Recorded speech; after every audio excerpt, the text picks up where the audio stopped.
बिहार में होने वाले विधानसभा चुनाव से पहले भारतीय जनता पार्टी में शामिल हुई लोक गायिका मैथिली ठाकुर को लेकर बड़ी खबर सामने आई है। हालांकि अपने दर्शकों को बता दें कि कई राजनीतिक पार्टियों ने जो है वो चुनावी हलफनामा दाखिल कर दिया है, जिसमें उनकी तमाम संपत्ति और तमाम जानकारियां सामने आई है। ऐसे में मैथिली सिंह ठाकुर की संपत्ति का ब्यौरा भी सामने आया है। चुनावी हलफनामों के मुताबिक मैथिली ठाकुर करोड़ों की संपत्ति की मालकिन है। अलीनगर विधानसभा सीट से बीजेपी प्रत्याशी मैथिली ठाकुर ने अपने नामांकन के साथ जो शपथ पत्र दाखिल किया, उसमें उन्होंने अपनी कुल चल संपत्ति 2,32,33,255 रुपये बताई है।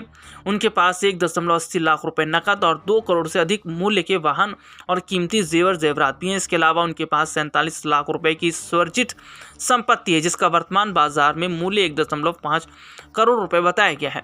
एफिडेविट के अनुसार मैथिली ठाकुर नियमित रूप से आयकर रिटर्न दाखिल करती हैं। वित्त वर्ष 2023-24 में उन्होंने 28,67,350 रुपये की आय घोषित की, जबकि 2022-23 में उनकी आय 16,98,840 रुपये थी। इससे पहले 2021-22 में 15,93,730 रुपये।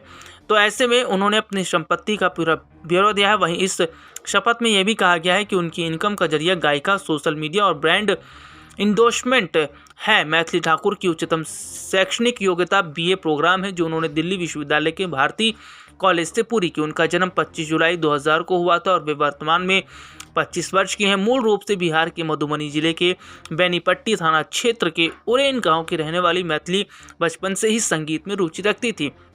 उनके पिता रमेश ठाकुर खुद एक संगीत शिक्षक हैं और उन्होंने ही मैथिली को संगीत की प्रारंभिक शिक्षा दी।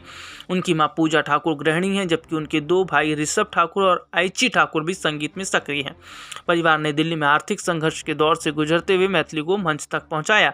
मैथिली ठाकुर ने अपने मधुर स्वर और लोकगीतों से न सिर्फ बिहार बल्कि पूरे देश में पहचान बनाई है। सोशल मीडिया पर उनके लाखों फॉलोअर्स हैं और वे मिथिला संस्कृति की आवाज़ माने जाती हैं। अब उन्होंने राजनीति में कदम रखकर एक नया प्रयोग किया है। बीजेपी ने उन पर भरोसा जताते हुए उन्हें दरभंगा के अलीनगर विधानसभा क्षेत्र से टिकट दिया। नामांकन दाखिल करने के बाद मैथिली ठाकुर ने कहा कि अलीनगर को आदर्श नगर बनाना मेरा संकल्प है। जनता का विश्वास और आशीर्वाद ही बड़ी ताकत है। अलीनगर विधानसभा क्षेत्र से कुल 13 प्रत्याशियों ने नामांकन किया है। बीजेपी से मैथिली ठाकुर के अलावा राजद से विनोद मिश्रा, जनसुराज से विप्लव चौधरी, आम आदमी पार्टी से राजीपाल झा और कई निर्दलीय उम्मीदवारों ने भी पर्चा भरा।